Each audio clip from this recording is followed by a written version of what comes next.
All right, yeah, and we're live. So that was strange. But what was that question, Steve? The question was, as it relates back to 184's point earlier with subdomain potential, our favorite comment. I was curious about, based on like how NFTs in the public lexicon are changing over to digital collectibles in some people's eyes, do you foresee there just being a new term that gets thrown into the mix that replaces subdomain potential? Because I brought up on the stream that is no longer there the idea that subdomain architecture and really providing something that's already substantive is going to be valuable versus just saying, oh, there's potential here. So do you, I guess, like, I'll throw it to 184 first. Like, do you think that's going to be the case? Is it just going to change over to the new premise? I honestly did not understand the question. I think I need to listen to it again. Get more whiskey.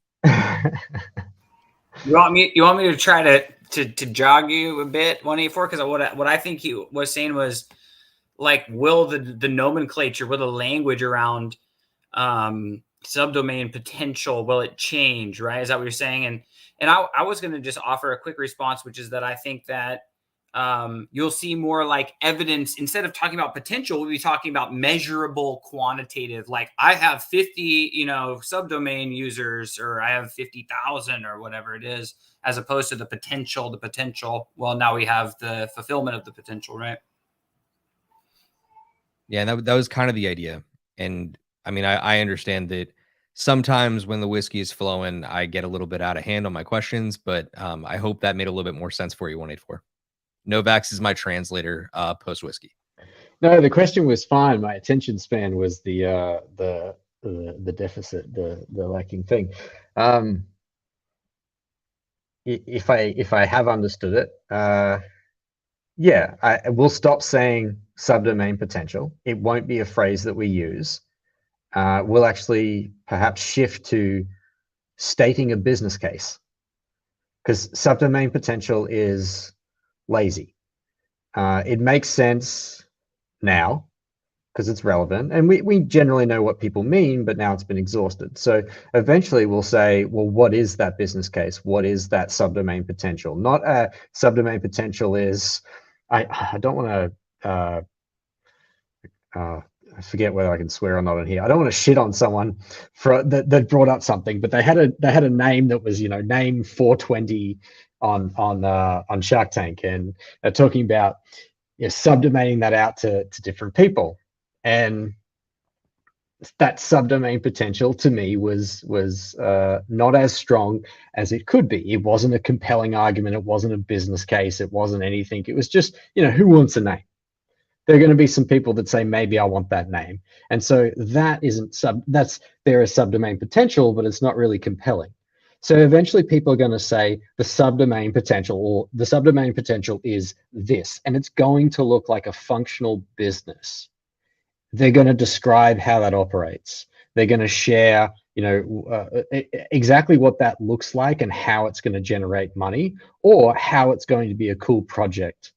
How it revolutionizes things, or how it shifts and does things slightly differently.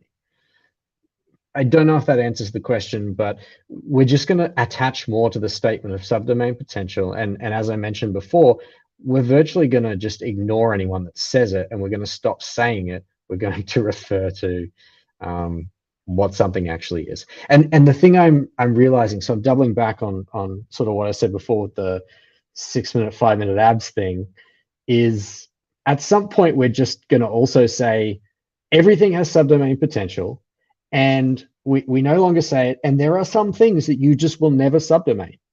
So I recently, we know that names have a very compelling story to them, last names certainly, and they have subdomain potential.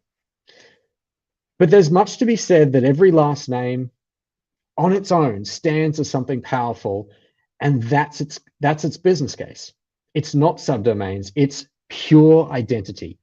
It's not anything more than that. It's a wallet identity. It's nothing more.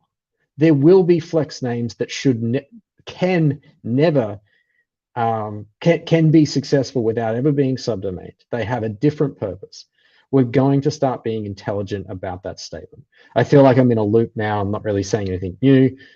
Yes, we will evolve and we'll say it, but with more meaning. Blah, blah, blah.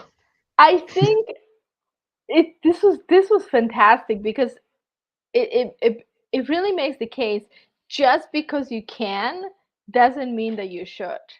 And I think that the people who are going to take the time to build out their domain name. So let's just say if you own Dubai.eth or Australia.eth, if you take the time to really build it up, to have it ranked, who's frozen? Am I frozen? I think you are. I think everybody Hello? else. It's everybody. Some sort of hiccup just happened. We're all Wow. We're having like a Can you guys, whiskey is can like. you guys hear me? What? Can you hear us? You're live now, not frozen. Yes, can you hear us or no? Okay. Yeah, everyone's saying they can hear. Okay. All right. Damn, Wow. you're on.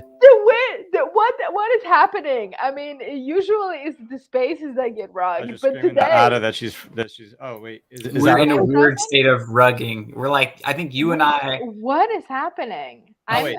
Okay. I This, see this is what everybody. happens when you say subdomain potential too much. Everything just collapses. We've been merged back with the collective. So just to This make is sure when the that it's not- timelines start to like collapse on one another, and Loki comes out, and you're like, shit. Okay. Can we just give a quick round of applause to like the most professional, 100% clean, perfect show that we've had this year?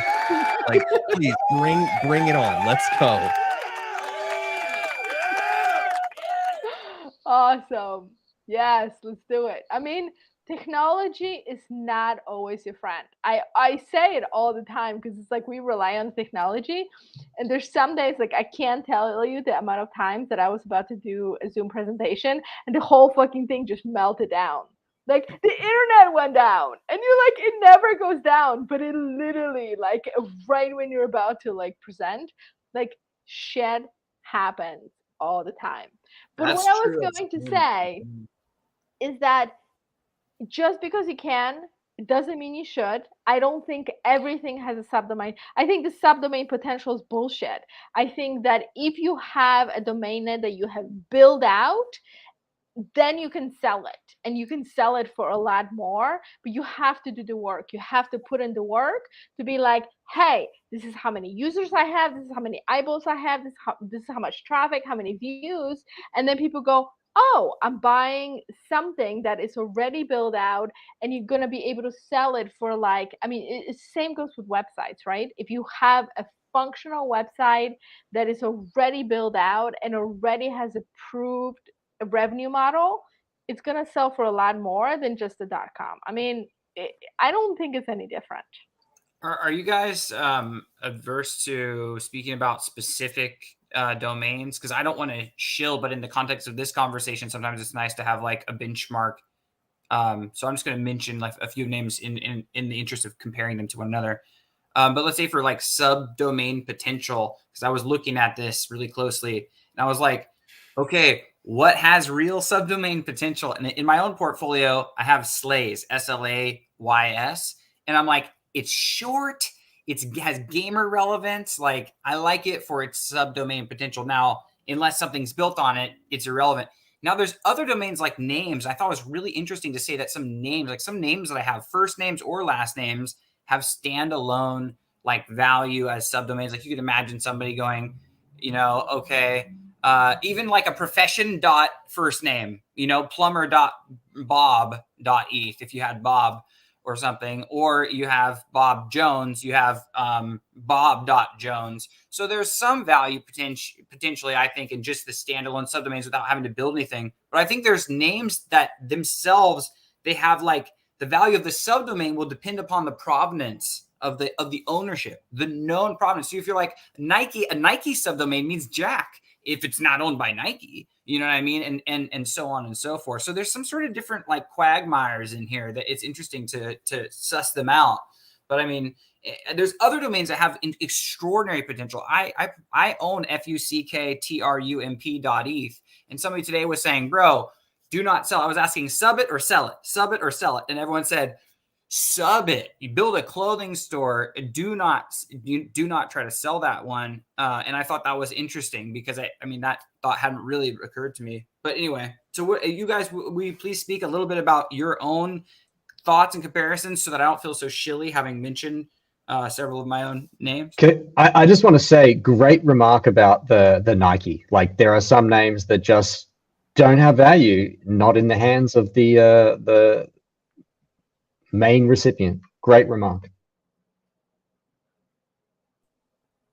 Yeah, I mean, the one that I would have to go to immediately, just for the sake of celebrating shit's giving, is like I wouldn't go about subdomaining pedometer, Novaks. That wouldn't be one of the ones that I would have on my list. When SEO hits, manufacturer.pedometer could be search value in that, you know? Sounds like subdomain potential to me, buddy. That's some subdomain potential right there. But for real, there's like probably 5 core manufacturers of pedometers. So of any product that you own, of any product noun that you own, you could think about those manufacturers, subdomaining them, maybe not for the purpose of selling them to the manufacturer, but for the purpose of SEO, maybe creating a site there that generates some referral content. I think you can build a website on anything. Like literally, if you're gonna put in the work, you can literally have like shittiest website that ETH, like, you know, or like shittiest shit of the shits that ETH. And if you put in the work, it is going to rank. It is going to be a hit. Like, you know, that's what I always say. It's like, you know, because we look at these things. I own personally a lot of things that I want to build projects on. Do I have a lifetime to build all of these projects? Probably not. But a lot of them, like, they're very meaningful to me. They probably don't mean jack to like most of the people. I mean, like, look, honestly. Ada has grails. All your names mean something to somebody. No, I have some. Like, I have digital artists, for example. Total, like, yes, total. Like, I think I'm not going to see subdomain potential, but if I were to build it out, then yes, you can do something with it that it totally makes sense because there's a lot of digital artists out there. Out of that ETH, like, you're looking at her. There's never going to be anything that out of that ETH, like, there's going to be one out of that ETH. It never gets fucking sold unless it's like millions of fucking dollars, and I'm struggling. I don't know, like, that 3 characters pretty heavy to carry. I mean, I don't How care. far Like, is it registered out? I am out of that ETH. It's just like, it's not for fucking sale, motherfuckers. Like, I'm sorry, it's just not for sale. We don't have a lot of money, but we can afford our 3. Yeah. I know. I would like probably not sell my ape and probably not sell my EV friend, but I have some other shit in my wallet that I would sell. We don't have a lot of money, but we can afford our 3 characters. But what I, you know, and it's like my only 3 character in my wallet, right? I love it. I like covet it. But anyway, you know, what I was going to say is that I think that there are some standard things that we are going to see, like locations. Locations 100% make sense because you can really, you know, build it out in a lot of different things, like, right? So you can have, you know, plumber that, you know, New York City, that ETH or whatever, and it will stand up if you build out New York City. Like, if you build out New York City to be the kind of the baseline for all the other businesses that live within the New York City, like you still have to build it out. Like, I don't think that there's going to be a case where you can just sort of be that. But maybe I'm wrong. I like to be wrong. Regions are a perfect example. Regional locations are a perfect example of things that are actually require provenance to have value, because 100%. you need the governorship to actually own Simi Valley in order to be like, I'm a citizen of Simi Valley. I want that. 100%. And if you look at most locations, like whether it's like Sedona.com, like if you even look at like the .coms, right? Like, you can see like what Sedona.com is, like what Seattle.com is. what NewYorkCity.com is like. There's, we kind of have associations, and I think that those are very strong. If you go to Sedona.com and then all of a sudden you see some like, a plumber website, you're gonna be like, what the, like, it just, like, you don't want to do things that don't make sense. I think locations make sense. I think occupations make 100% sense. But I think that if we kind of go, yeah, right. But if we go beyond that, it's a stretch. But I always say, like, you can build anything you want on whatever website you want. Like, I currently have a client. She's a medical doctor. She had her website for a long time. She let it go about 10 years ago. And she's like, oh, it's going to be there because it's my name. No, somebody has it. It's not there. And now we're in this pickle. Like, what are we going to do? Because, like, her whole vision was like, oh, I'm going to be like, Dr. So-and-so.com. And all of a sudden that isn't available. Like, can you build it on like CO or info? Or absolutely. But it's not going to be on Main Street. Like, right. We just know that, right? So then now we have to go through the whole process. And what do we know from building a business, right? That whole process of like what your business is going to be called is very, very personal. And I work with clients all the time, and it's been, I don't remember last time where I was able to secure a .com, a Facebook business, a LinkedIn, a Twitter, an Instagram, all with the same handle. Like, it is all over the place. So you can say, hey, find me at this and this. No, you have to be like, on Instagram I'm this, on Twitter I'm this, and it makes it super difficult. So I think that case is going to translate into that ETH. And I think that certain things are going to be definitely subdomain grails, and other things are just going to be like a subdomain potential shit. I mean, it's just how I see it. Yeah, too many people are using subdomain potential as a catch-all to try to, like, paint value. And and at the core of it, it's like Master always says, the core of it, it really goes back to, the potential of the name. Like, does it have potential without subdomains? Because, in Web2, I got a lot of experience in the Web2 space. In the Web2 space, when you have a location-based .com, those typically make horrible businesses. You're super limited, and they're not particularly expensive domain names. That really surprises me, Gary. But come to think of it, I didn't see any Harley locations on the list of historical highs. And yeah, because think about it. Like, what are you going to do? It's basically a visitors association play, right? You want to be like, oh, I love, Buffalo, or I love New York City, or I love Philadelphia, or I love Miami. And people are going to go to Miami.com and they're going to buy sports tickets, and they're going to buy hotel tickets, and they're going to go get a rental car, and they want to know where's the theater and where's the good clubs. And so they want to go to Miami.com, and they're going to get that, right? But then how are you going to make money off of like Miami.com? It's like, well, maybe some hotels will give you a little bit money to go on the top of the page. And maybe some businesses will pay a little bit money to go on the top of that directory. If you really hustle, maybe you have a section for like plumbers, you know what I mean? For local people, right? And you turn it into like a citywide directory. And maybe you list events, and people pay a little bit money for their event to be a little bit higher, right? Maybe you offer, it's really hard. Like, maybe you do a magazine with the paper, then you have like a physical thing where you can get advertising dollars in addition. It's a hard business to be, if you have a grail, then you're living on your brand name. And so Miami.com is not a horrible, by any means. It's not a horrible. I mean, I'm friends with the guy on LinkedIn. He owns like Oakland.com and New York.com. He has like 100 different locations for like all over the country. He's trying to sell them for like a multi-million-dollar deal. He's been packaging that for years, putting it out there. Wants to sell it all as one big package. But in Web3, if you have Miami.eth, yeah, there's a business on it, just like you have Miami.com, Miami.eth, and it has subdomain potential because it has a sovereign identity. And it's a sovereign identity that people will actually want, right? If you have like 420 Miami, how many people that live in Miami or live in a world are going to want to be like john.420miami.com, right? Maybe some people, Miami would be better. But then if you have like, I mean, you know, what is your total market potential? And are there other grails that are going to crush you? Are you saying Miami would be better if there were a large market for 420miami.com? Well, I mean, if you have a choice between getting john.miami or john.420miami.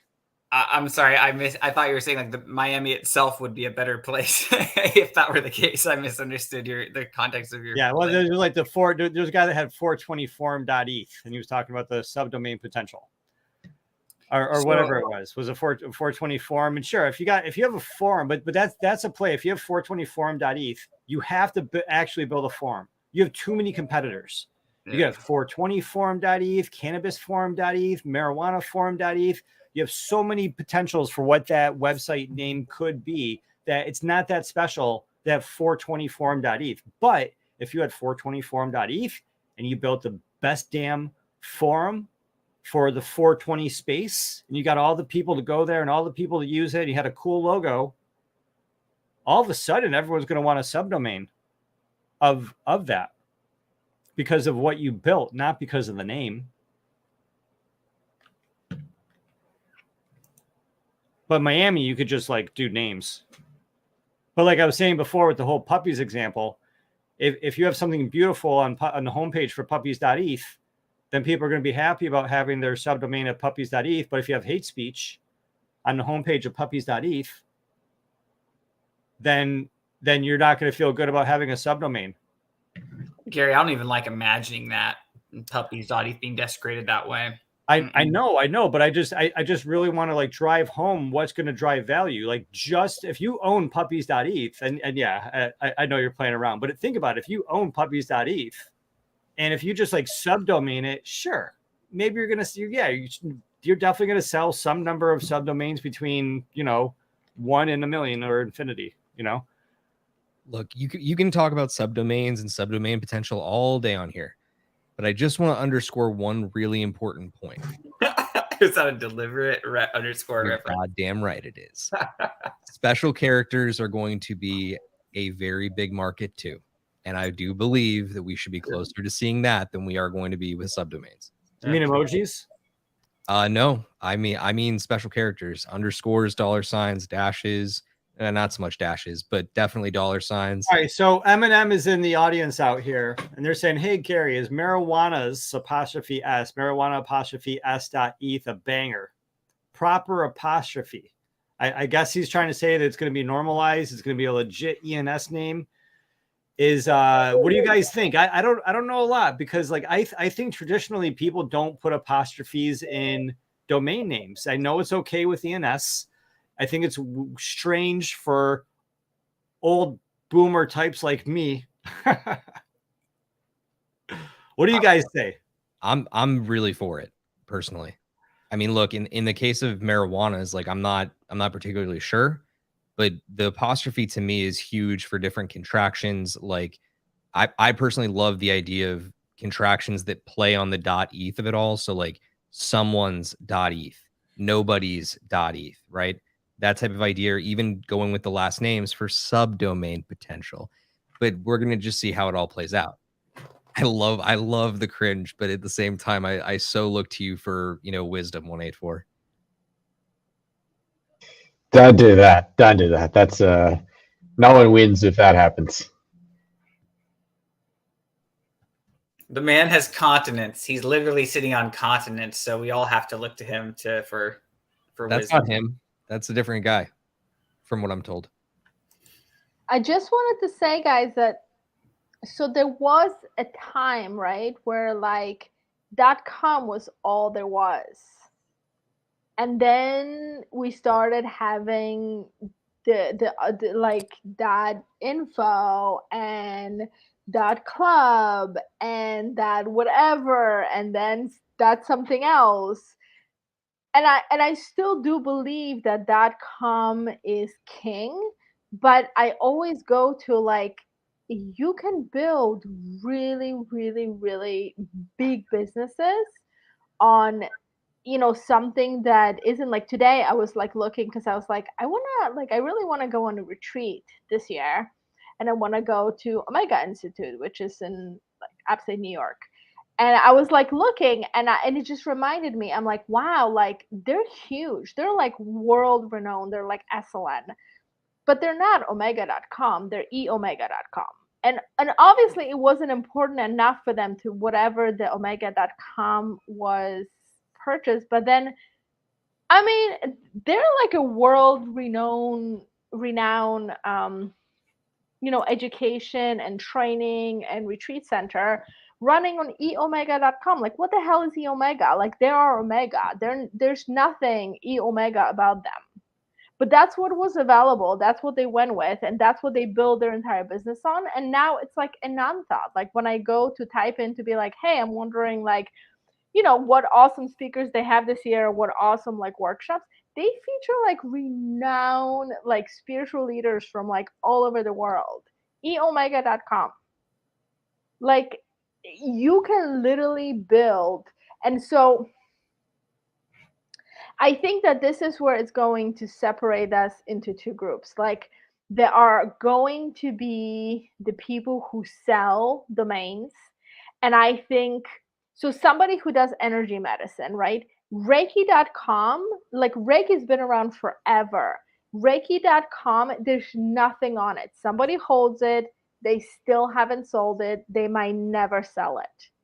And so there's nothing on Reiki.com. And then there's plenty of renowned teachers that have whatever the crap domain .com, and they're doing just fine because they've built it out. And they were obviously didn't want to spend whatever the owner of the Reiki.com was asking. And so I think that we're going to kind of see this, like there are domainers who are still holding these grails while the world is turning and people are building. And I think we're going to see the same thing in ENS. Like there are people that are going to be selling and there are people that are going to be building. And those are two very separate camps. And I think that if you have an idea and you want to build something innovative, like you might build it on whatever's available. And that's where we're going to see those special characters and emojis and like cool things. And I think that they're going to build great brands because if you put in the work, you are going to build a brand on whatever the hell domain you have.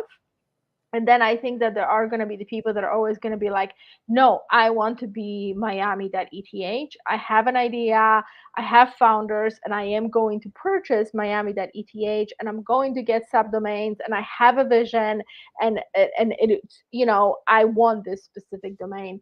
And so, I mean, maybe it's going to be completely different with ETH because what we don't have with the .com is the whole identity thing. Like there doesn't need to be a website on ada.eth. That's the identity, right? Like it doesn't need to be built out into a business. It doesn't need to be built out in anything. And so we have this option of that ETH is also an identity. And I think that is different. And that is the area that we have an ability to innovate and see something that we like. It's not easily comparable, let's say, to .com. And that's where it can go differently. But then I think also there are going to be a lot of similarities that it's like, yeah, you can totally build on something, there's something, there's something, and have a totally legitimate business if you put in the work to build it out. I just realized that the comparison, I created a spreadsheet on my spreadsheet that I did mention where I've itemized all of the historical DNS sales. I've built some like mechanics to kind of evaluate the comparable ENS, right? And so one of those things that I have included is like an offset where I have like a fixed parameter. I can change the percentage. Right now I have it around, I just have it at 10%. So whatever the .com is, then I'll say 10% of that would be like what I would think would be probably not over, like maybe a good market. Like if you sold it for that price in ENS, that would be solid. If you acquire it for less than that, that would be good. So then I have another score that kind of turns that into an integer And so that you know, or a scale, so that you can, if it's above 1, then it's overvalued, and if it's below 1, then it's value. So I create this kind of binary system for like just quickly spotting value, and then quickly like stacking that value, but with a very crude construct. And then what you're saying is had me to realize that like those specific cases, some of them, because of the different utility with like names and everything and payment and how it's just not the same, there's going to be another necessary tweak in there for what category does the name fall within, and an offset, you know, to accommodate for that, because some names are going to be like, oh, because it's a, whereas in .com, Gary was saying the locations are not value. Well, maybe in ENS, those are the hyperflex value, and so they need a premium as opposed to, you know what I mean? So I'm just really, thank you for prompting my thought process on that, because it's helping me. I'm going to build forward with what I'm doing, which is, it's quasi building, you know. Category is key too, and you know, people need to think about like the phone book. Back in the day, we had the yellow pages, and the phone book was broken up by category. And not all words are equal. And so you have to, like, for whatever group of ENS names you have to think, if you were going to the phone book, what is the category killer for that word? And so if you were doing, you know, Miami tattoos or whatever, it's like, okay, your category killer would be owning tattoos.eth, right? There's no, if you're in a tattoo biz, there's no better. Thank you. There's no better. What? Just over there. Yeah. It's a magic show. Now watch Stephen Miller come into my screen.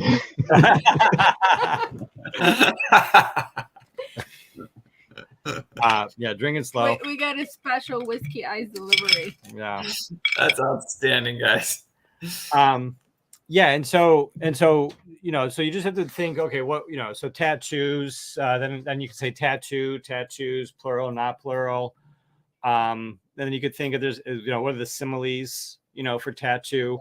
And the phone book test, Gary. Well, right. And then once you're there, then you have to think about the Venn diagram of your business. And I'm thinking about this from you having a business perspective. I'm not thinking about it from you being like a domainer perspective.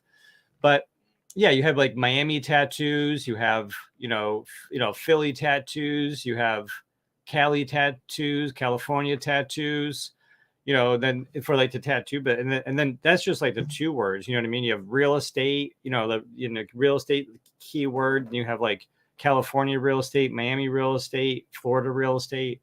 So, you know, yeah, not every keyword is the same, and people need to start being honest about, you know, if they have two, like I was saying with 420 forum, it's like 420 forum, you know, cannabis forum, this, you know, green Mary Jane forum. It's like, it's infinite, you know? And so, and a little pushback on what we were talking about, you know, earlier in the first half. Yeah, video is shorter than videographer.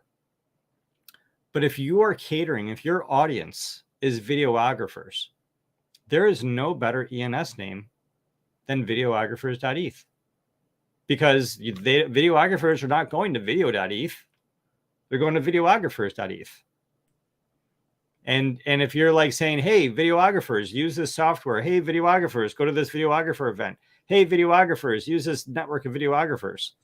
That's at videographers.eth or videographers.com. That's not at video.com. Video.com, I'm expecting to see a whole other thing. The smartass in me has so many retorts to that. I can't do it.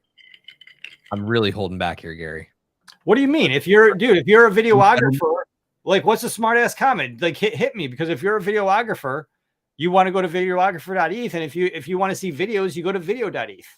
If I'm a videographer, I probably want to go to videoediting.eth. Do you own videoediting.eth? I do not. I just had to check. I know the guy who owns photoediting.eth. Yeah. It's still not me. I'm still poor. That was yesterday. Photo editing was on the tank, right? Yeah. I thought that was a great name. I was surprised nobody picked it up. Did it even move after the show or anything? Because I think he wanted too much. It was a little bit overpriced. I think they dropped it after the show to 0.18, which I think is a great price for it. But I think in the moment they wanted too much for it. What do you guys think about photo dot editing versus photo editing, and likewise with all two words versus subdomain dot with the right? You understand, with the primary being the second word. It's going to be really interesting. It's the idea of Second Life, right? Like I do believe that for those of us in ENS that really got on the bandwagon late, there are opportunities for Second Life, right? You can get the domain that you wanted without putting out, 100 ETH to get, like, if, for example, right? Like if you wanted to get lovesong.eth, right? There is potential for you to go out there and not drop 100 ETH on lovesong.eth and instead get love.song.eth if you can form the right relationship with the owner of song.eth. Fun fact, it's entering grace. Opportunity for you. But the bigger point to me is, like, I see that and still sit here and like grit my teeth, because as much as I believe the subdomain potential is there, and I love saying subdomain potential because I now know it digs at 184, but I like the idea of Second Life with new characters, right? For me, I wouldn't have a shot in hell of ever getting my hands on Steven or Steve.eth. But the fact is I can replace that S with a cash tag and all of a sudden have a shot. So I think that plays better because it's still a primary domain, first level, than going to a subdomain. Steven likes the special characters. Okay. Especially the cash tag. I don't have a single special characters. Really interesting. I don't. Oh, sorry, Novak. Go for it. I don't disagree. Everyone prefers not to have them. I say everyone, let's say the majority prefer not to have it. You want your name as clean as it can be, unless you have a hyphen in your name, an underscore in your name, a dollar sign in your name. Everyone wants it as it is, or the cleanest version to them. So I don't disagree. And at that point, it's no longer subdomain potential. It's exactly as you described. They want the thing that's the most personal to them. And so then if you're a trader, if you're a flipper, then you're flipping singularly someone's identity. You're not flipping a grandiose business. You're not flipping anything other than a singular identity. So what I'm going to say is wrong, but it's the logic that I'm currently using. So a couple of days ago, I minted a bunch of names, but they're not names of my language. They were names of a different one. And I have some last names, common ones, but because I don't know that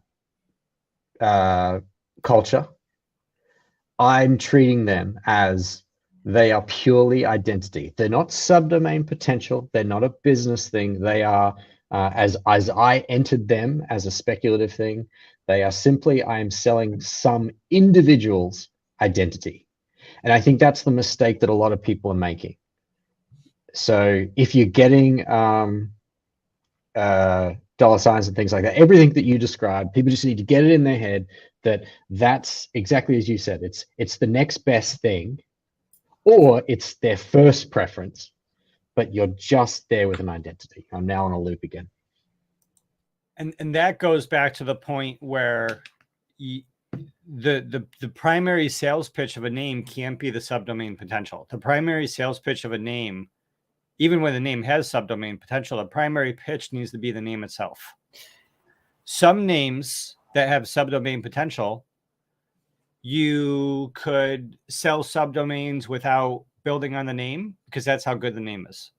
And other names may have subdomain potential, but you have to build on that name for it to really, have that value. So it keeps on going back to the name. And a lot of people that just lead, it's sort of like, unless it's like an obvious grail, right? And it doesn't need to be said. If people are leading with I can't believe we're saying this so many times, the subdomain potential, then again, that's almost like a red flag for me, right? And that's why I have a hard time in the Shark Tank shows.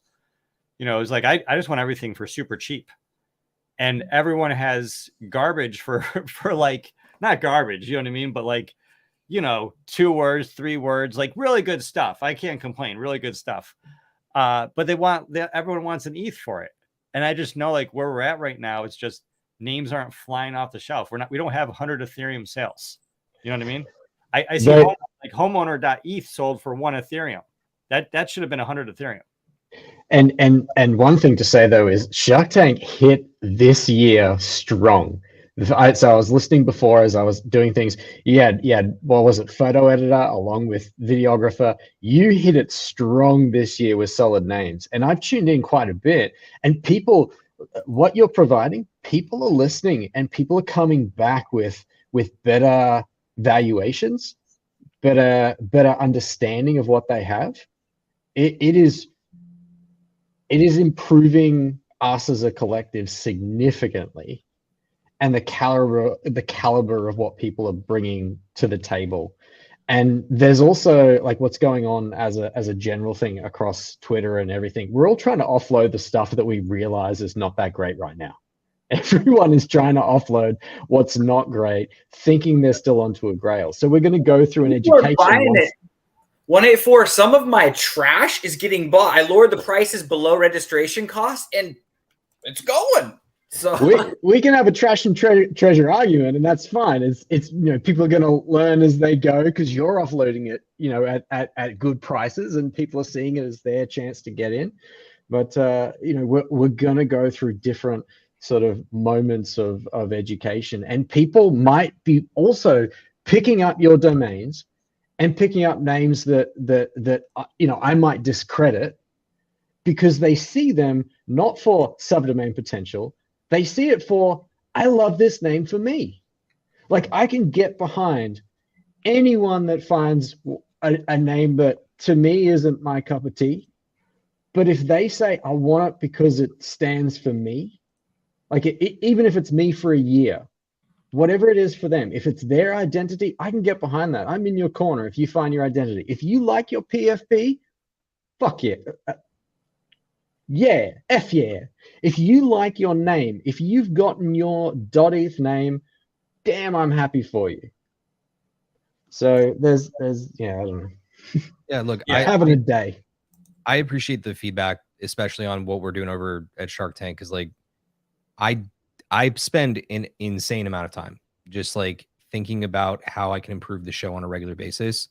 And I believe in the Mr. Beast content model. I believe that like the better quality of content that you put out there versus the, you know, the better quality of content versus the better quantity of content is going to ultimately be the thing that resonates. It's going to be the thing that keeps people around. And like we source those domains really carefully at this point. Like you would be shocked at the amount of shit that I have to go through to get the proper lineup for every single week. And it's insane. Like, but I am so keen on making sure that this show stays around and continues to add value back that I'm going to keep doing it. And so, yeah.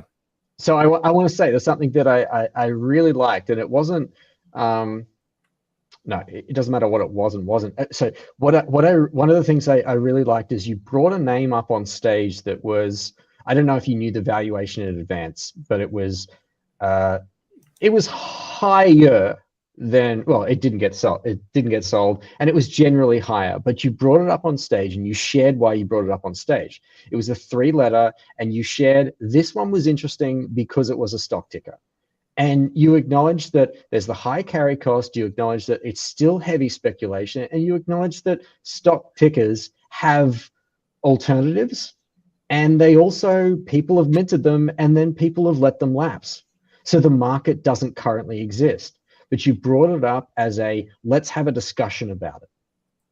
Let's have a discussion on what this is. And that was informative, because I think for most people, they're going to listen to that and they're going to say, okay, I now have new ideas. But for $640, they're not going to, you know, perhaps impulsively move on them. I think that we're in the bear market. That doesn't happen right now. Yeah. But you had people at least thinking. You had people saying, okay, well, what is my logic? What is a little bit more? So that kind of content, I think, is helpful and it works. And we might think, and I fall into this trap, we might think that we've been around long enough, we've heard all this stuff, and it still requires maybe a review every 3 months. I need to hear the same things every 3 months or I will forget them. I'm not a dope. There's just so much stuff. I need to hear them over and over again. So as a content creator, this is to you, Gary, Arda, Novax, and Steven, you guys kind of have to you have to bring back the same content on some sort of a period, on some sort of a cycle. And that I think is really valuable. So whatever you're doing is improving the collective. Whatever you're doing is also improving those that stick around, those that arrive, for the first time. And you probably do have to go through the regurgitated stuff, people's crap. You have to sieve through the bullshit, but it's all of our benefit. We're watching the premium stuff coming down off premiums. There's treasure and there is utter trash. And both, it's the great expiration is happening right now. It's begun. It's a beautiful thing. People think we're going to fly past 3 million. I don't think so. I think we're going to have a little attrition, and it's great. It's a refinement towards quality, and it's fantastic. It's good for the leaves. It's good for the tree to shed the leaves. You know what I mean? It's good to have a turnover of the fields. And 2023, I believe, we're like it's. I don't think we're in out of the bear market. I'll put it like that. And we are about to hit ENS renewal season, which is a very, very big time of the year. And it's going to be really interesting to see the rate of ENS names, right, between us hitting this 3 million number and the ENS renewal season, with all these names dropping between the months of essentially May and 3 months after May. And then all of that in the face of potential, downturn in the market over 2023. It'll be really interesting to see like how that number does grow. But with that being said, there are still people here in all of crypto, and there are still people here in the NFT space. The Mutant Hounds just had a phenomenal drop. The Yuga Labs today, which we could touch upon if you guys wanted to, they just had a phenomenal drop. There's tons of money, in the market. There's tons of building in the market. A fourth factor is that the subdomain wrapper will add significant supply, by degrees of magnitude, right? Every ENS name just became infinite. And it's been long prophesized that the majority of names are going to be coming from subdomains, right? The majority of names are going to be subdomains in this world. The vast majority are going to be subdomains in this world, not second level domains. With that being said, there's no reason why there can't be hundreds of millions of second level domains. And so what's sort of interesting, if there's going to be hundreds, a million, if there's going to be tens of millions, if not hundreds of millions of second level domains, that means there's going to be, potentially billions and billions of subdomains. And in a world where Bitzlato and its founders face enforcement actions from the United States authorities, as well as European authorities, French law enforcement, Treasury Department, Department of Justice, so forth and so on, for, allegedly laundering, helping to launder 700 million in illicit funds. What's really interesting with all these subdomains is that in coordination with the French, they seized the Bitzlato's website, labeling the business as a primary money laundering concern. And so when you Google Bitzlato, they come up right here with links to their anti-money laundering laws. And then when you click on a link, you get to this nice little French page, because this was probably registered with a French company or French registrar. And this website is no longer available because they Europol and all these, got some US logos up there. So what's the world? I don't know if you guys like, so I made this one sort of last. We sort of skipped over the Yuga stuff. I think we talked about it a little bit. But sort of made this last. This way we already had our whiskey. We're all sipping our whiskey, and now you guys can tell me what you think about this.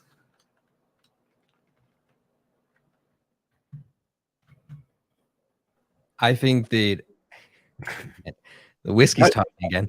I think that when it comes down to it, as much as like I want to talk about government overreach, I feel like we didn't spend nearly enough time talking about keys in monkey buttholes, a la Jimmy the monkey. We can go back. We can go back to the monkey butthole. I just want to know if you're playing the game. Hell yeah, I'm playing a game. I only have 1-8, man. I have to play the game. My wife is looking at me like I'm crazy right now talking about monkey buttholes on a YouTube channel, but that's I guess every entire job is internet pictures. Don't act like this is new. Like, I don't know if you can hear her, but that was absolutely priceless. You just have to enlist her into Web3, and then it's like, because that's what Gary did, and it solved all the problems. She tolerates her so much. Get her a pass to play the Dookey Dookey game, and she could be there like crushing it, and maybe she wins and she makes $3 million for the family. Maybe monkey buttholes isn't the right entry point though. For this. Right. But Novak, you do agree that it is an entry point or an exit point? No question about that. I don't know what I'm saying. It's something. Anyway, I would have preferred that like It's an it would have endpoint. unfolded a little bit different and didn't like involve orifices. Why? What is the story with it, Ada? What is this? Because I don't know anything. I'm not a ape holder, so inform me. Let us deep dive into the key in the butt. So it used to be like you'd make fun of back in the day, you'd make fun of a douche with like a Bluetooth headset, buying stock, sell, buy, all that sort of shit. And now we're making fun of ourselves because it's headsets and keys up butts. This is what we do for work. What a time to be alive. All right. So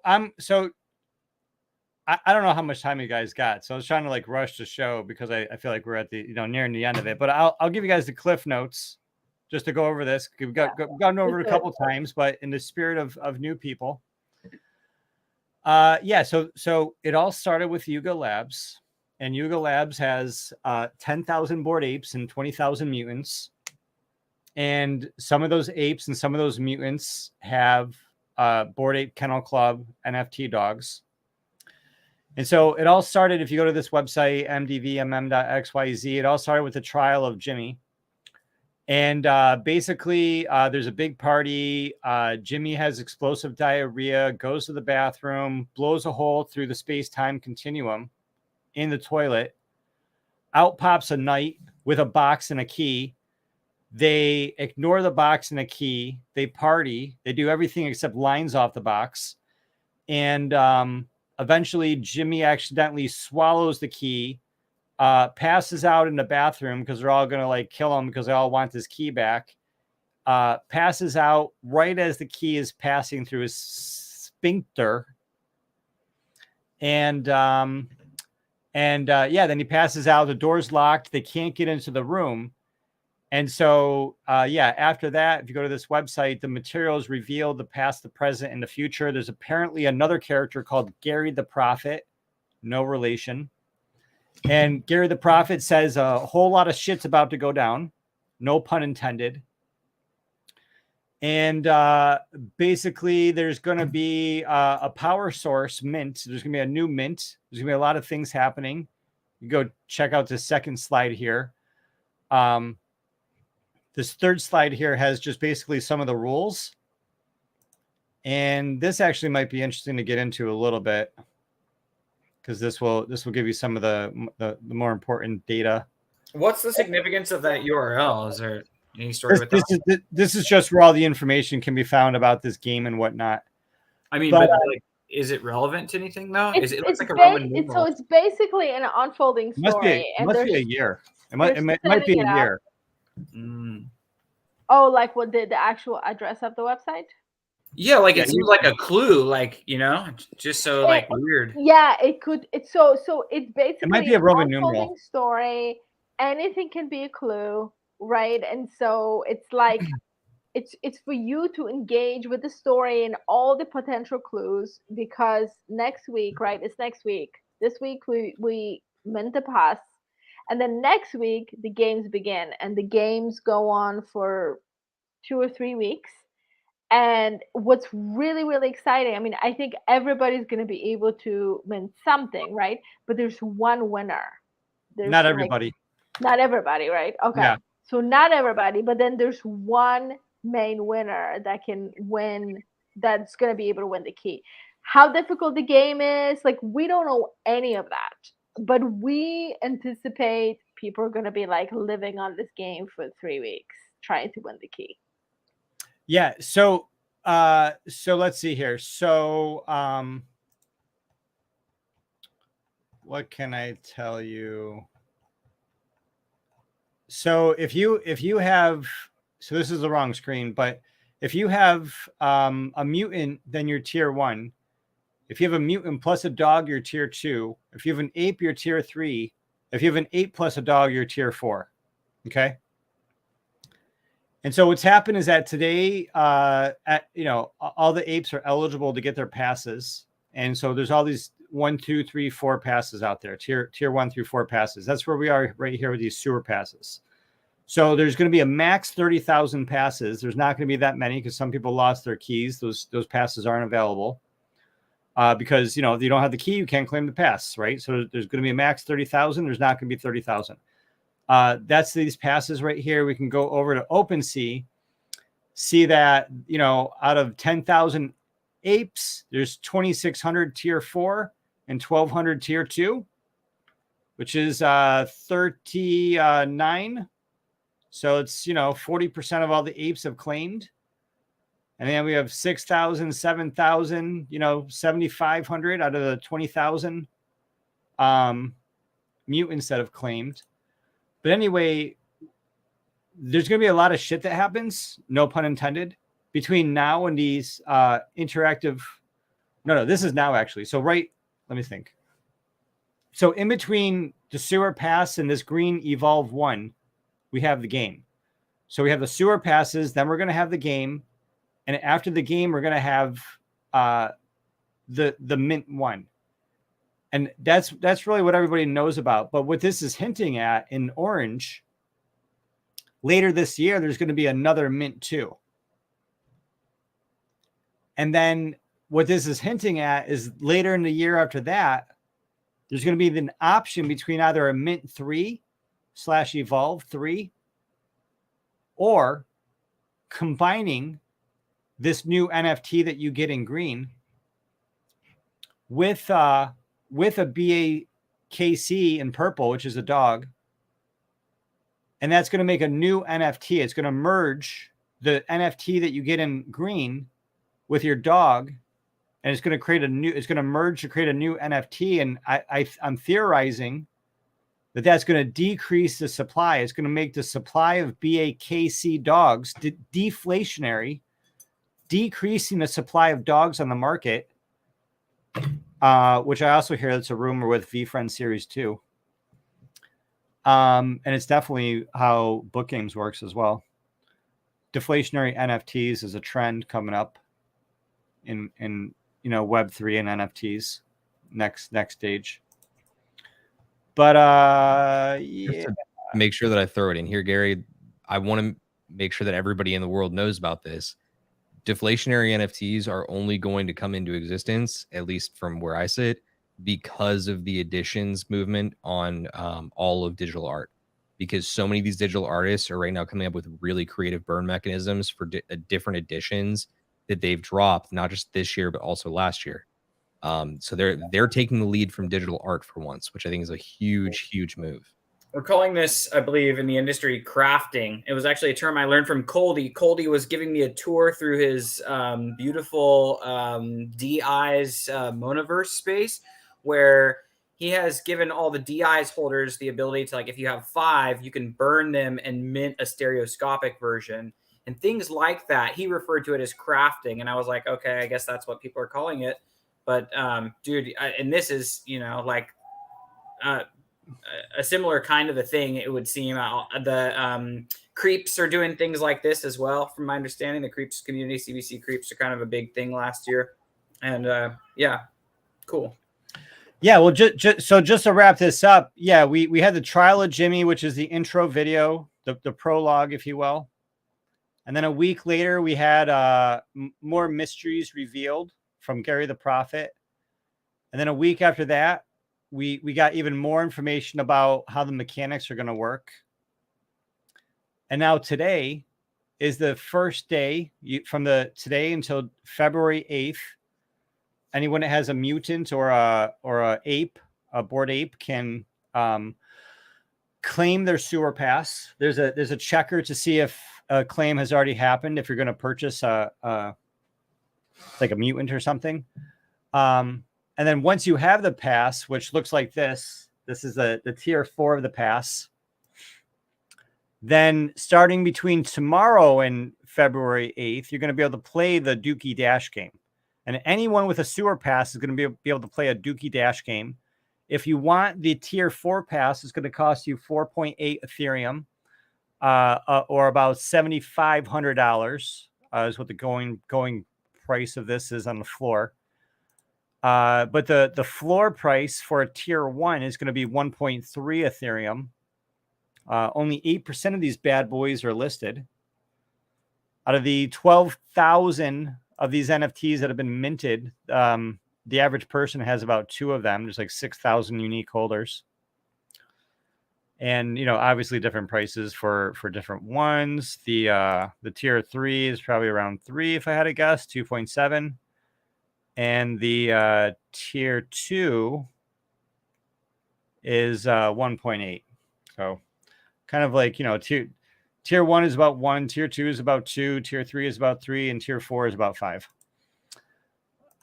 Yeah, so then the Dookey Dash game, that's like a 3-week game. And then basically, yeah, you have an NFT, it's in the wallet, you get to play with that. You don't want to take the NFT out of the wallet, otherwise the score goes to 0. You get a high score by destroying things that you want to destroy, collecting things you want to collect, avoiding things that can hurt you, and surviving as long as possible. And if you survive as long as possible and destroy the things to destroy and collect the things to collect, then you're going to get a high score. And the higher the score and the more cool shit you collect, the cooler the NFT is you're going to be able to mint later. Because the sewer is going to close on February 8th. And then they're going to give a week to make sure nobody cheated. And February 15th is basically when the mint goes live. February 15th. It's not that far away. It's 1 month away, less than 1 month away. And yeah, if you have my guess is that if you have a better pass, like a tier 4 versus a tier 1, and if you collected cooler shit in the sewer while you played the game, and if you got a higher score in the sewer while you played the game, then you're going to be able to mint a cooler NFT in this mint, which I didn't get into it, but it sounds like it's going to be some sort of power source. It's going to be a power source. It's going to help between the mech warrior robot wars. I'm not sure. There's like some sort of future war coming between mech warrior dog bots and apes and a potential unknown enemy. I don't know. All I know is that the story continues into chapter 1, because all of this is the prologue. Keep in mind, this is all the prologue. And then the story continues in the chapter 1 sometime after February 15th. And there's some details beyond that, but you're almost all caught up.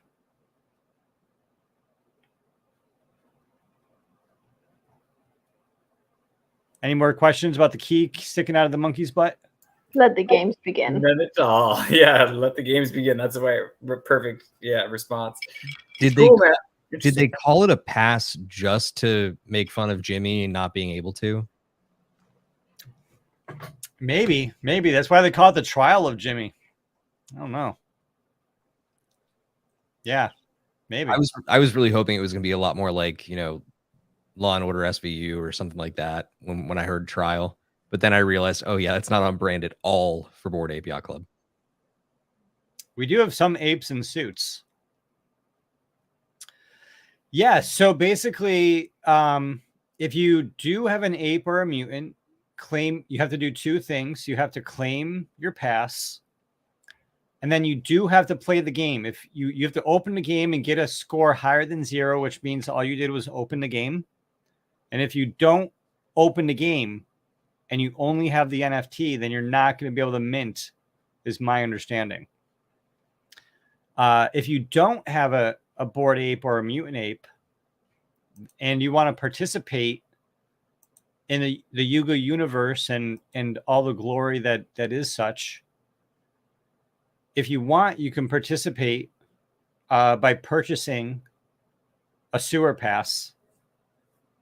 It's currently a 12,000 part collection. And we also don't know the future utility that this will have after the mint. Yeah, I mean, my guess is that there's so many different pieces because, we have yet to even scratch the surface. So this is, I think, the first time that the dogs are coming into play, but then, we still have the whole other You got side more of it. ApeCoin DAO tokens if you had a dog, Yeah, okay, so second time. at least. Yeah, thank you, Gary. But I mean, there's so many moving pieces that I feel they've been kind of setting up for the gamification of the entire project and the story and like where they can take it. It's really limitless.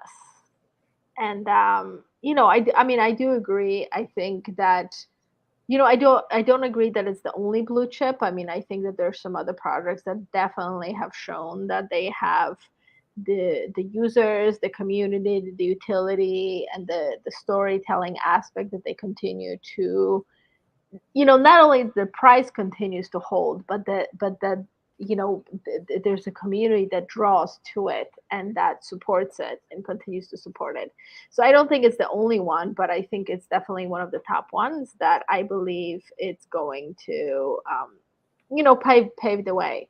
Where's it going to go? We don't know. And I think that they have a certain freedom to experiment and to kind of see like what works and what doesn't work. And I mean, when it comes to gamification and the utility and even like the whole metaverse, like we're kind of paving the way as it goes. So it can literally go anywhere. Like I saw the first chapter and I was like, really? That's where you're going to take the story? Like I was little like, come on, guys.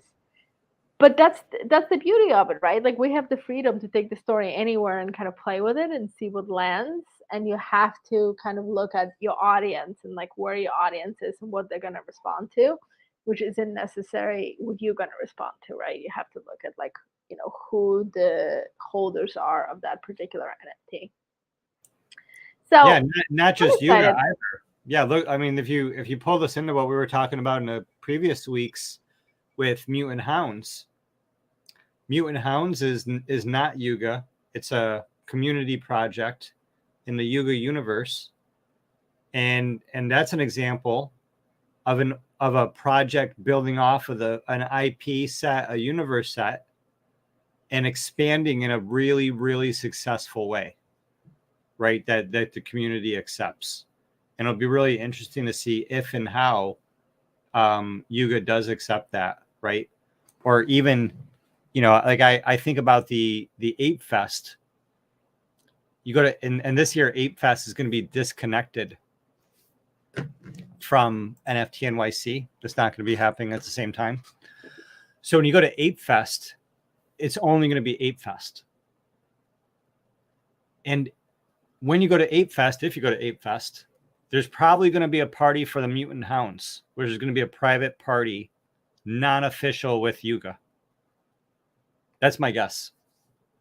I mean, my guess is that they potentially could pull other projects that are on the periphery of that universe, that are inspired by that universe, that kind of are going to come together very similarly that we have seen Gary Vee had pulled Women and Weapons and World of Women and like a few other projects that he had specifically promoted that were kind of part of that universe, which was really cool to see.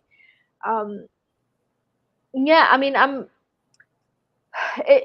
it's exciting because it's like we're kind of creating these separate universes. And I was thinking about it recently because I took some time to dive into on-chain monkeys, which has been something that I have been interested in, right? So I don't know if this will work out, but I would love to do a show where we dive a little bit deeper into it, because this is what I have realized. So Gary and I have been part of V Friends from the very beginning. Like, I have been a Gary V supporter since, I mean, he's been in marketing world, and kind of like right after he stepped into the marketing world after doing his wine library. Like, I was like, this guy's brilliant, and everything that he had been talking about has really come to pass when it comes to marketing and then NFTs. And so, I'm a believer.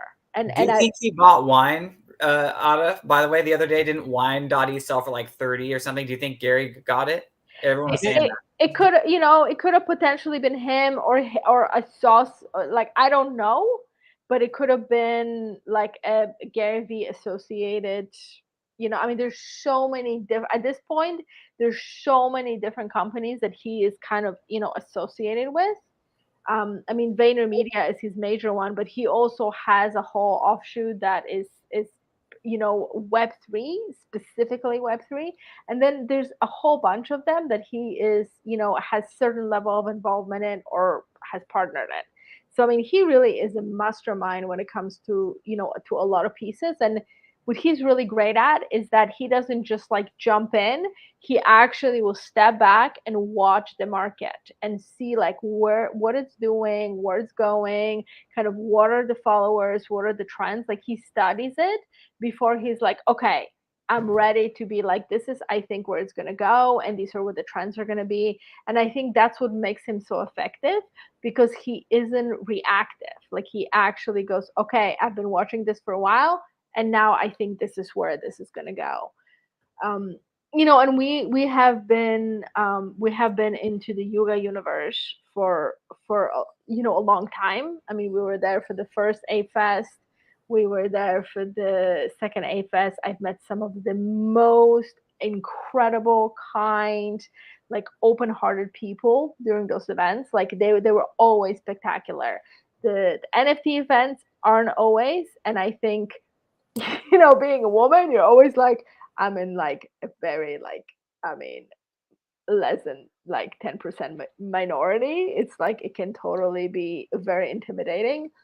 Um, and the Ape Fest parties have always been phenomenal. And it's a great party. Like, somebody had kind of, I think it was like 184. You were the one that made that tweet. It's like, describe your, the NFT project, right? And I was like, we eat and we drink and we party and we celebrate and we dance to the music and we make money. Like, that really kind of described my experience with the whole Yuga Yuga universe.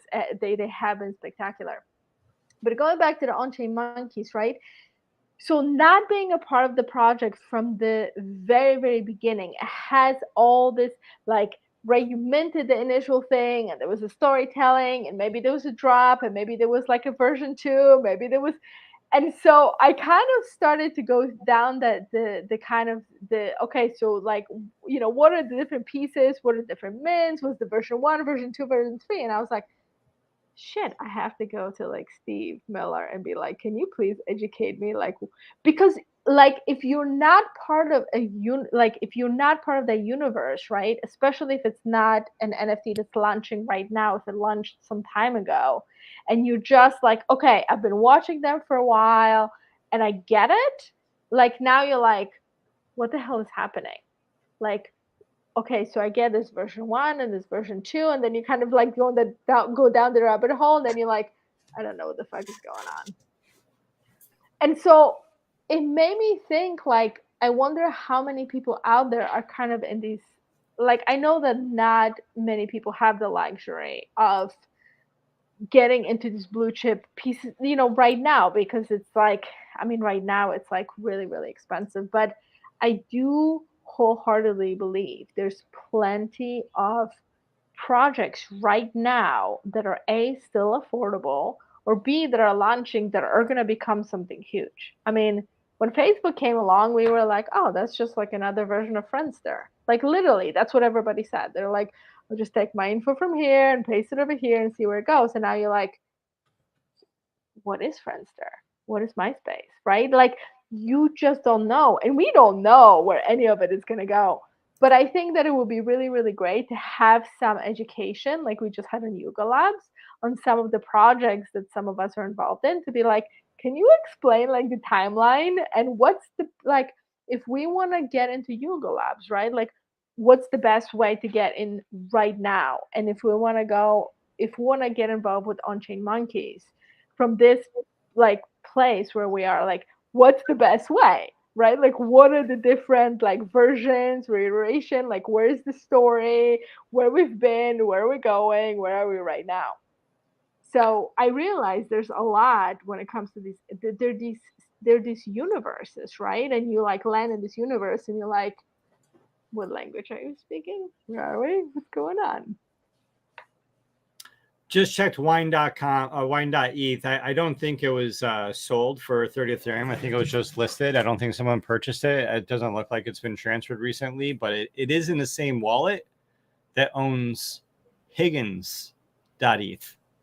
Oh, that's very cool. No, I think it got must have been registered off premiums. I swear I thought I saw it on the sales bot or the registrations bot just like in the last couple of days. Who knows? Maybe it was from a prior transfer, but so it looks like it hasn't moved. In other words, though.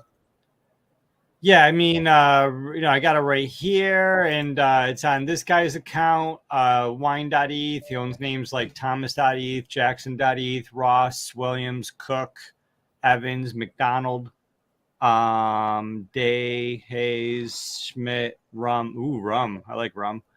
Sounds like a little fish. So if you recall earlier in the year, actually, if you can go back to Rum, how much did Rum sell for? How much did they buy Rum for? Just real quick, if I go to listings, there's no, I don't see the listings, but transfers 2 years ago. Was it on?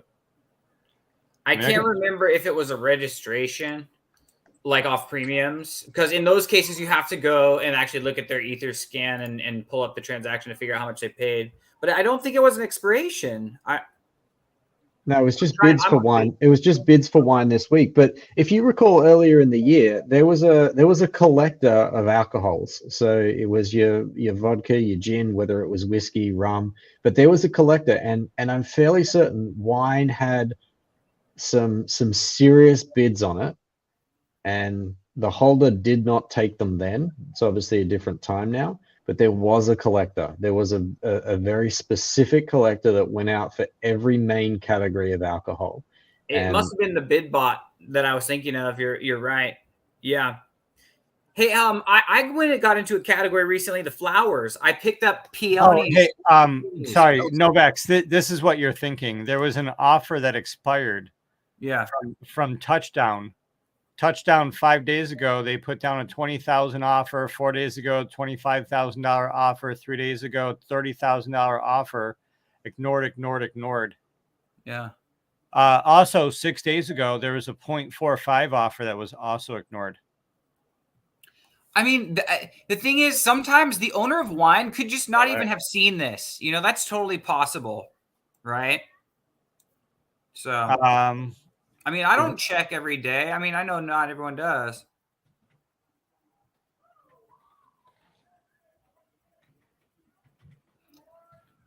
I believe Seller is coming down off premiums right now too. Let's see what that's priced at right now. CELER, Seller. So this address that owns wine.eth, they have 10 Ethereum. So they have $15,000, $16,000 in Ethereum in their wallet. And last time they made a transaction was 30 days ago. They also have about 3,000 staked Aave and 31,000 Uniswap. and 268 Maker, and 374,000 3001 inch. So they got like $1 million. Oh, they have 1,600 ENS. Cool. Yeah, so they got $1 million sitting in this wallet. And wine, which is another million. Right. So they had offers from Bloom of 35 ETH 9 months ago, and I'm fairly certain that was so April 18. Let's do a quick check, but they were definitely a target, and it wasn't just Bloom. Imagine having that $1 million in your wallet, 35 ETH. It's like, come on. Like, it's wine. I'm going to need a little more. I'm going to need more. He has 15,000 in Ether just sitting here. And like, yeah, like $1 million just sitting here. Yeah. He needs a couple 100,000 for wine at least. He could liquidate any number of these and the market won't even feel it. I wonder if his DMs are open because I could use about 0.3 right now. Yeah, you can so do that's something for him, Steven. You got a big audience, brother. You should contact him. Tell him you want to put wine out there in case there's a big fish like Ron in the crowd who says, "I'm going to put all my bets on one name and ride it hard." You never know. Yeah, so he paid 5.25.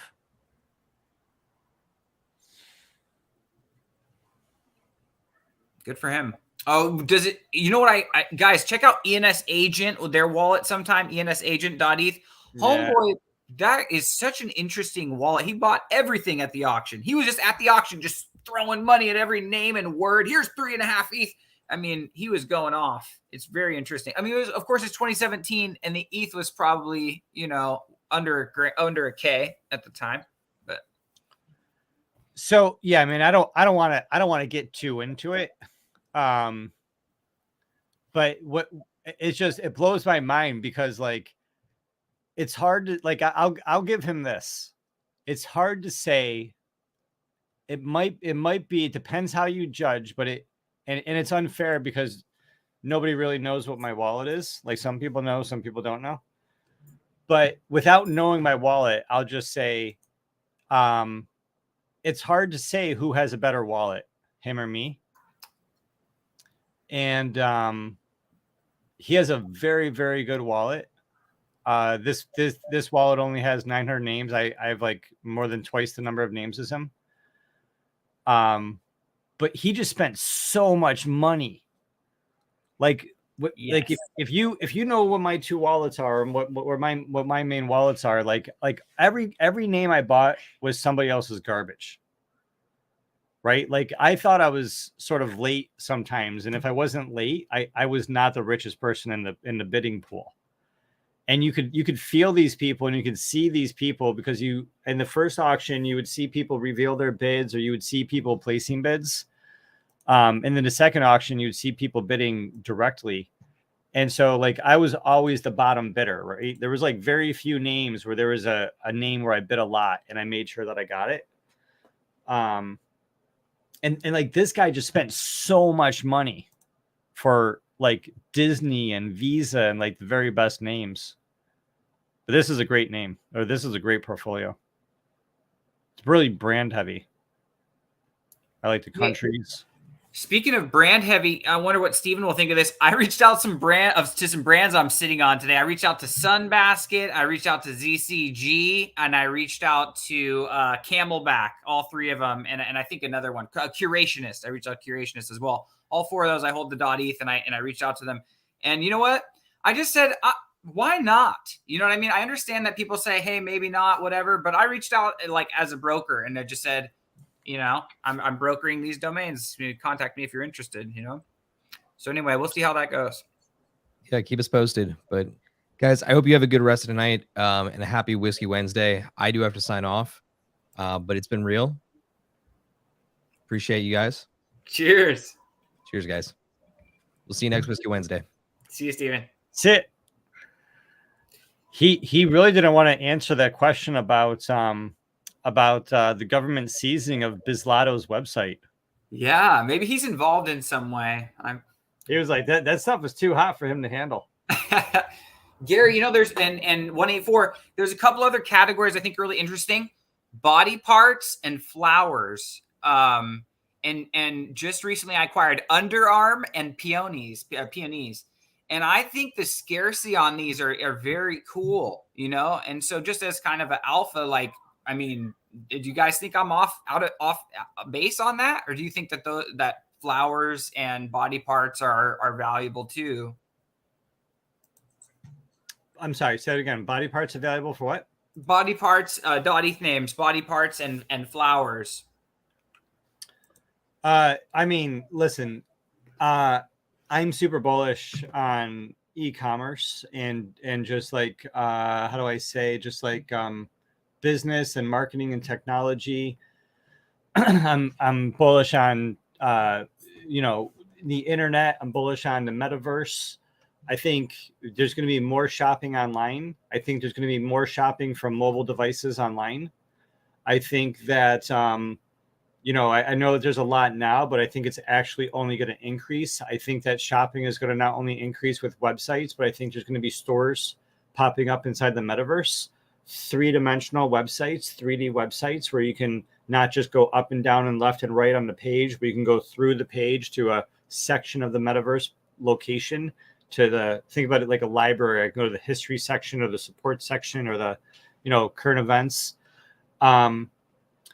Yeah, so yeah, man, body parts, flowers. When people go to websites, they're looking for information, or they're looking for products, or they're looking for services. What else is it? There's nothing other than information, products, and services. Entertainment, that's either information or a service, or a product if you're buying it, you know, or and it's being shipped to you. And so when you talk about body parts, when you talk about flowers, you have information about those things. People could go to those websites. The body could be like armpit.eth. And you go to armpit.eth and you're going to be able to read everything about armpits. Or it could be toe or big toe. And you can go to, and it's going to talk about gout. You're on mute. You're still on mute. Oh, sorry. I was going to say, what do you think is more valuable, Gary? Because I have underarm, and I'm curious because you said armpit. I'm curious, what do you think would be more valuable, underarm or armpit? I would do Google SEO keyword research. Yeah. Okay. Yeah. And I would pull to say, and my guess would be it's going to be a little bit cultural. It's like, do people in America use the word soda or pop? It's going to depend. You know, do they say caramel or caramel, or they, you know, do this or that? It's going to depend what part of the country or what part of the world that they're in. Yeah. And then, you know, if you think like a marketer, right? Because nothing about the world is changing. Like all the marketing rules are still the same. We just have this new technology to help us do what we're doing. And so if you think like a marketer, it's like, who is your audience? What is the keyword that you're dealing with? Or what is your website and what are the keywords you want to target? But for your question, you're starting with the keyword. Yeah. And so that's how I would think about it. Whoa. You know, as you were talking, I was going to ask you to pull up Google Trends and just look, but I just decided to do it real quick. And it's really interesting on just general web search. Armpit just dominates, even though underarm is there. But with Google Shopping Trends, they track pretty. They actually do. You'd think that they would track like together. They do. They track differently, but at the same peaks and valley heights. So that's interesting because people would think people would search underarm deodorant, underarm antiperspirant as opposed, right? So anyway, yeah, I think armpit wins is just on sheer utility, but it's a fun you know, exercise. I love stuff like that where you get a specific use case and you can kind of really because it sheds light on some of the other things. You probably have so many grails. You know, you have a stake in all the probably different categories. I would imagine you probably have a little something here and there. Probably, man. Yeah, I got stuff all over the place. But yeah, just like finish up that last thought, man. You know, body parts or flowers. If it's a website that you can create information about, you can do that with a body part. You can do that with a flower.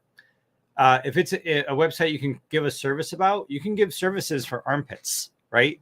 You can do like tips for cleaning armpits. You could have like a white paper or an ebook about like proper like armpit health or plant health or plant care or vitamins of the plant.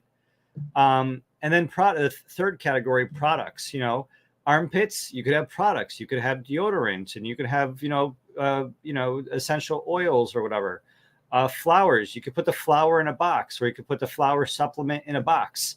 And yeah, basically anything that you can fit into a box that's less, like when you measure the height, the length plus the width plus the height of a box, if the length plus width plus height of a box equals 50 centimeters or less, that's a normal box that ships with your postal carrier. And so if you have an item of an ENS name and it fits into a box, then that means, as long as it's not like a super dense object, like a tungsten cube, you can like ship that.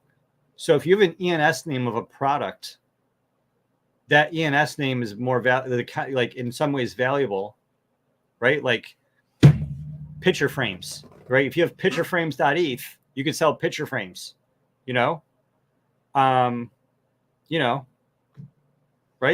If you have dandelions, I don't know how it goes, sound like agriculture stuff, but I need to get in the peonies seeds game, because they're seeds. I mean, they ship.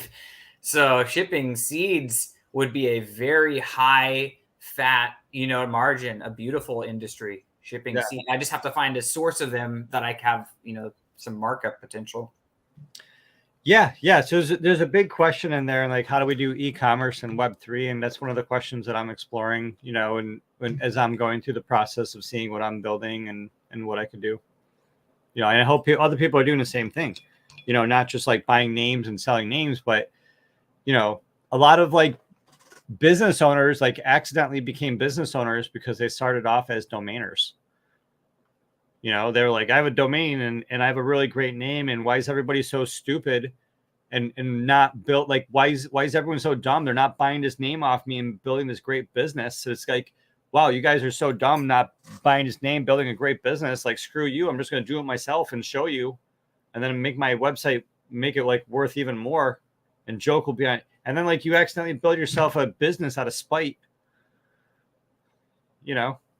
I have a meeting on Friday with Andrew Miller, who is a legendary domainer, and I've been reading all these like legendary domainer publications, like I was saying, like DN Journal and all these other ones. And dude, these guys, it's obviously a very small group, but I mean it's very small. You know what I mean? Like I'm starting to really appreciate just how small it is, and to understand and just how little the data is actually out there, because there's so much gets unreported, and I don't understand really. Like I guess people want to keep their business to themselves, but I mean, it just would be nice to freaking know, all this historical data is just not there. But if you actually look at all the historical, it's only a few thousand names. It's there if you know where to look. It's there. You know what I mean? And okay, yeah, somebody could get the data from all the different places and do an even better job. Yeah.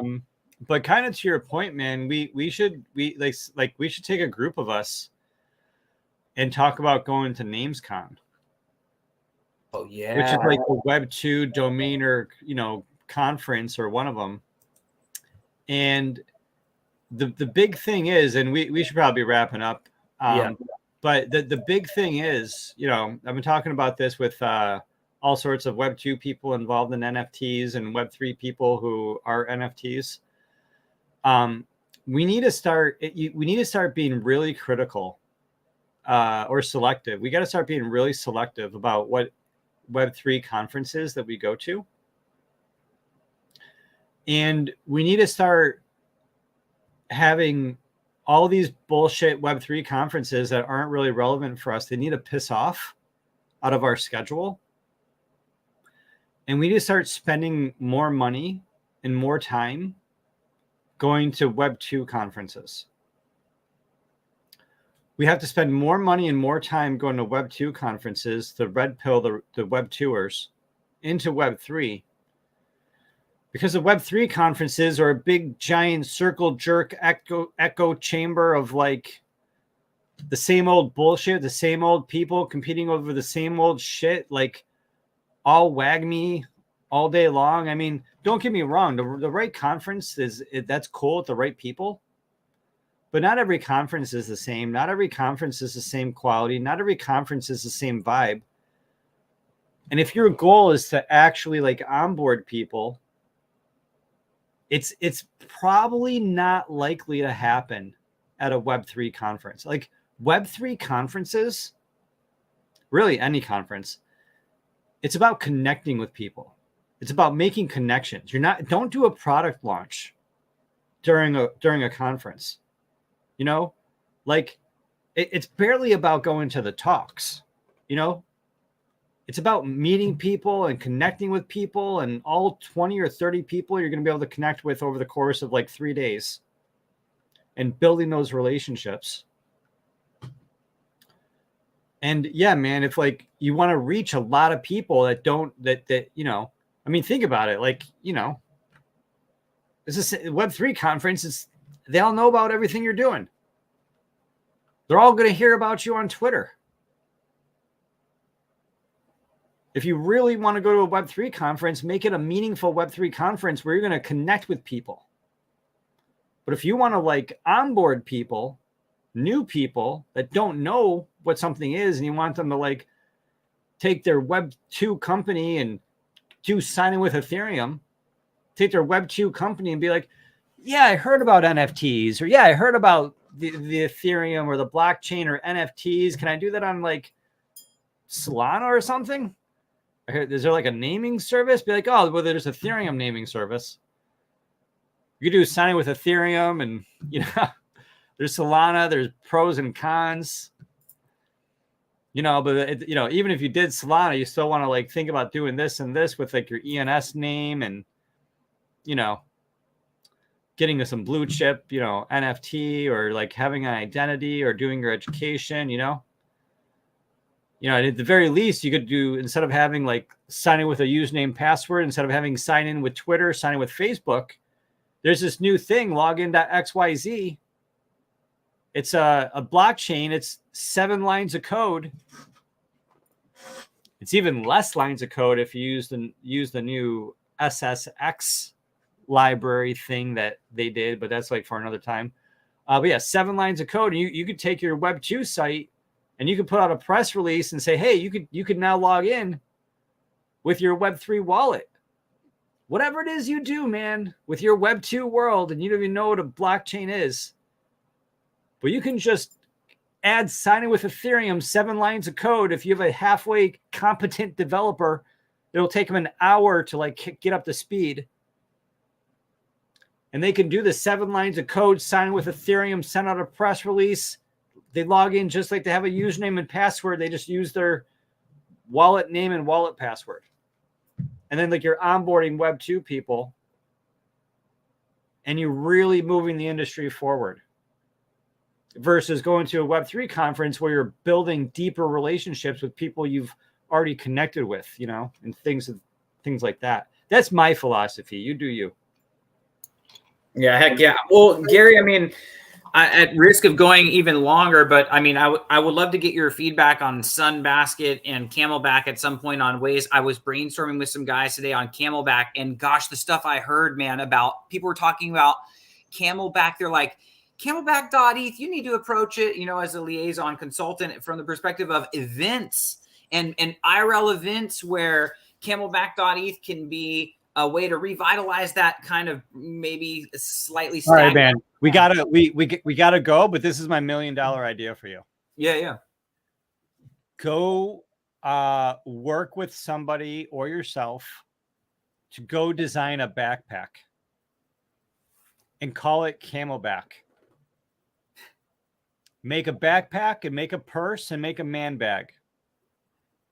Make it fucking cool. Call it Camelback. Get a picture of a camel that goes a logo. Make it cool as fuck. Maybe go get a Camel Club NFT. They already got the Arabian Camel Club from back in the day, so there's a lot of like a camel NFT out there. But and then sell the fuck out of it at camelback.eth.limo, because you have an e-commerce website.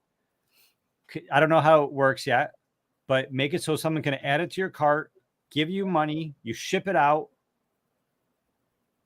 because that's $1 million right there. And then you got a backpack company. Well, you know that it's a brand. It's a popular Oh, is it? brand for. I know that. Okay, Wait, is so it already a backpack company? yeah. It's a I have no idea. It makes sense. They do. They make backpacks, but they primarily are known for like their backpacks, which have in them a bladder that you could fill with liquid and stuff. And so, dude, they've kind of gone off the radar. I would have thought that everyone would have known it because I knew about them because I worked at a retailer in high school that sold them and stuff. But that's spelled differently. It's spelled BAK. Exactly. And I have it spelled that way, BAK, which is very like and their IP. It's a hydration pack. Yes.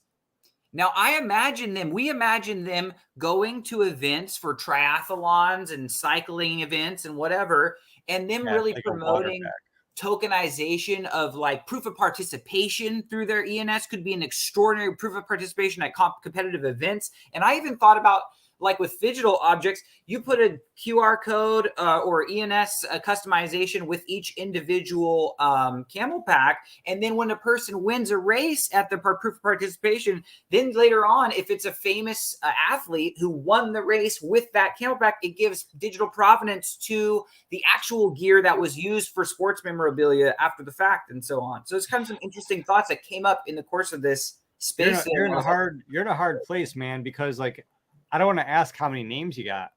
Yeah, lots. Every name is $1 million idea, and you are good at ideas. And you gotta build it. You might be good at starting ideas. You might be good at finishing ideas. You might be good at starting and finishing ideas. You might be good at taking a finished idea and executing on it. Like we all got different skill sets.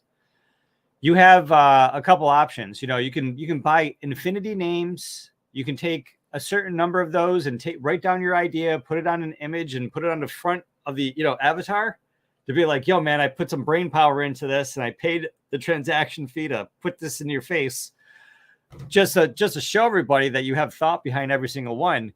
But it's kind of like the cliche thing about NDAs. Until you like have an idea that you're actually going to execute on.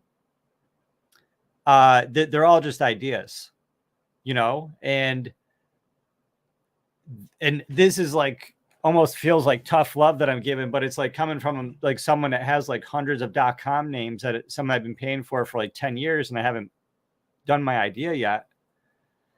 And and it's really it's hard stuff, you know what I mean? Because like Otto was talking earlier in the show, there's Reiki.com. .com, and there's lots of .coms, Grail.coms, five-letter .com nouns that domainers own, and because nobody has come and taken that idea and wanted to pay $1 million for their great idea to use that Grail, that name is doing nothing, and the owner is like has too much other good shit going on for them to have built it out themselves. The owner of VPN.com, they turned into a VPN, affiliate website. The owner of Voice.com just sat on it until they sold it for $30 million. Gary, I've noticed that. And so you have X amount of names. There's another thing Master always says that I share a sentiment. One ENS name equals your identity. More than one ENS name equals a liability. Agreed. And we don't have a domain king situation where we can have 1,000 names that's getting typed through traffic and like 50% of them are paying 100% of the registrations. I think we'll find out what we can do, as the clock ticks down and I've extend out my registrations and kind of see the timeline. I mean, we talked in the past, I think 3 to 5 years for endpoint buyers is probably. Well, what I say is this: with all your names, pick 3 that you could build on and then build on one of them. Well, I plan to build like literally dozens, but like you said, it's all about finding a starting place. But my idea is really to have. It's impossible. I build websites. I build websites for a living. Well, think If of it you this build, way. I could build a dozen websites. That doesn't mean I'm running them. Exactly. No, I'm saying I plan on doing I have a kind of multi-pronged approach. My main approach is to just like the most effortless boilerplate, nav menu and a graphic and a contact me ribbon here and maybe an AI generated image. A minimal effort, you know what I'm saying? Just to be able to stamp them out and kind of have content there. And then the second part of my approach would be really carefully identifying those things that I want to personally like invest in actually building something of substance and deciding whether or not I want to do that at all, because I have a lot of commitments and health issues and a family. So I'm not necessarily looking to go start up an enterprise where I've got hats hanging out in my closets that I got to sell or some other liability on top of my existing liability. Right. So I'm very cautious before I go headlong into, enterprising on top of my names. I mean, I got to say, because you bring up the hats. I mean, some hats you can have drop shipped. T-shirts you can definitely have drop shipped. So there's ways of like, some things that could be, like Teespring, you can just have, you can just like drop ship, a product. There are some systems of automation. And so I'm just saying, like, there might be one name where right now you can put something up. And let me just add on to your idea. Okay. Let me add on to your idea a little bit. Maybe it won't work. Maybe, I don't know if this still works. This is like I was call like a 90s idea. Maybe 2000s. It might still work. But go to eBay, become part of the affiliate program. Back in the day, I knew people. They had a LamborghiniCars.com or some, like, it was like it wasn't a great domain name. It was a little bit worse than LamborghiniCars.com. And it was, it was like shitty SEO, but it had a headline tag and it had a couple paragraphs of text and it had a couple different pages like that. And then I framed beneath it, which is horrible. It had a eBay page for the auto section. There's an auto section of eBay. For the auto section of eBay with a, pre-showing all the Lamborghinis for sale on eBay. And now if anybody went to that website through a Facebook ad or Google SEO and they were reading about the Lamborghini and they clicked through to the eBay website and they bought a Lamborghini, what are the chances of that happening once the whole year? If it happens once in the whole year, he made $25,000. Or whatever, you know what I mean? Like whatever percent. And so, yeah, each of your sites, you can see if you can become an affiliate of, eBay as a really simple place, or maybe something more specific for a particular domain name. And I'm not saying it's going to make a lot of money because you'd have to be getting a lot of traffic. No, Gary, that's fantastic advice. No, I've been thinking a lot like that with a noun. I have some product nouns, singular and plural. I have rotors. I have a lot. But one of them I have is a material. I identified the value and scarcity in materials, construction materials recently, and I acquired jute, Jute, like jute rope, a lot of jute rugs, jute whatever, jewelry, and jute. There's a huge billion-dollar industry behind jute as well. It's largely manufactured in India.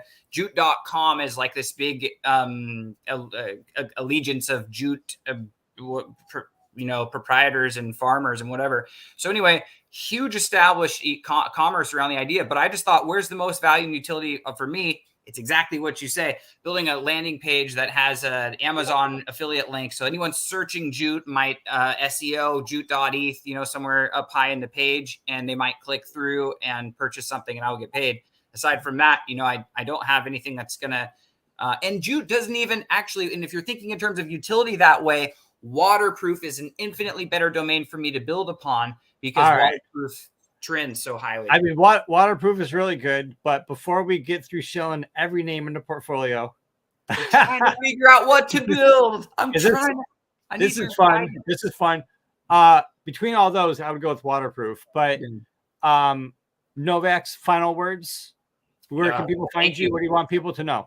Find me on Twitter, N0VX NFT, and just know that, I'd love to build something soon with professionals who have enormous ability and appetite. So those are the people I love, people working passionately in the space and So I need some help with the dev side, and obviously a little bit more help brushing up, maybe going through the bag. It's great consulting with you, and I appreciate your patience with me on it. 184, you legend. Ada, thank you for a wonderful Whiskey Wednesday, and everyone else, peace out. 184. 184.eth. See you on Twitter. See you here. Whiskey Wednesdays. Ada. Adadari. It was a pleasure, guys. I'm always excited to make new friends and drink some whiskey. I am building and connecting and creating and managing and all of the good stuff. Find me on Twitter. I'm Gary Palmer Jr.eth, and you're you. And together we're meant